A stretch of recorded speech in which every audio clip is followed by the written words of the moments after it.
बेनिक्रे येथील सरपंचपद तब्बल 2.25 वर्षापासून रिकामे होते. येथे माजी खासदार संजय मंडलिक गटाच्या मनीषा महेश पाटील यांची एकमतानं निवड करण्यात आली. अध्यक्षस्थानी सहकार विभागाचे राजेश कुंटे हे होते. याबाबतची माहिती आणि पूर्व पार्श्वभूमी अशी की 27 मे 2023 रोजी अश्विनी गुरव यांच्यावरील अविश्वास ठराव मंजूर झाला होता.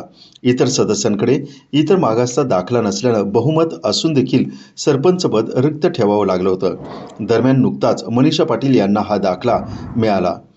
या निवडीनंतर टीव्ही नेक्स्ट मराठीशी बोलताना नूतन सरपंच पाटील म्हणाले की मला सर्व राजकीय नेत्यांचा आभार मानायचा आहे. तसेच गावचा विकास हा मला न भूतो न भविष्यती असा करायचा आहे आणि हाच माझा मानस आहे. माझ्या गावचा विकास हाच माझा ध्यास असेल.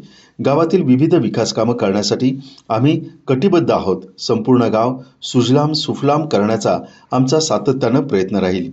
यावेळी मारुतीराव काळुगडे, वाय.आर. जाधव, उपसरपंच सूर्याजी जाधव, अण्णासो वाडकर, रवींद्र पाटील, रवींद्र वाडकर, संजय चव्हाण, शुभम चौगुले, विलास काळुगडे, संदीप देवडकर, विलास पाटील, निलेश पाटील, सचिन वाडकर, कृष्णा जाधव, अमिता पालकर, बाजीराव कांबळे, छाया कळके, ग्रामसेविका स्मिता सूर्यवंशी, तलाठी वाडकर आदी उपस्थित होते. या निवडीनंतर त्यांच्यावरती अक्षरशः शुभेच्छांचा वर्षाव करण्यात आला.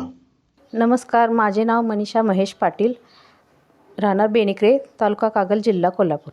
माझी बेनिक्रे गावच्या नूतन सरपंचपदी निवड झाली. आमचे नेते स्वर्गीय खासदार सदाशिवराव मंडलिक, माजी खासदार संजयदादा मंडलिक, युवा नेते वीरेंद्र भैया मंडलिक, मंत्री हसनसू मुश्रीफ, माजी आमदार संजयबाबा घाटगे यांचा आशीर्वाद मिळाला.